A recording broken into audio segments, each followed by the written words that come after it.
algo que todo pueblo debe preservar, porque eso de alguna manera habla de dónde viene, y conservar y promover y proteger sus raíces, yo pienso que es la base fundamental de una cultura.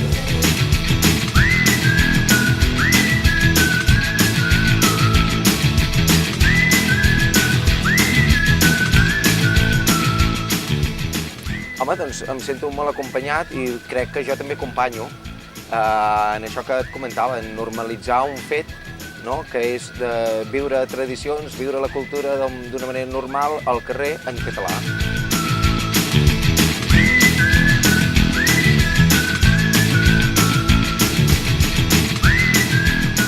Aleshores aprofitem aquestes presències en diferents punts del territori, avui a Sant Cugat, per que es vegin de prop i perquè s'apuntin.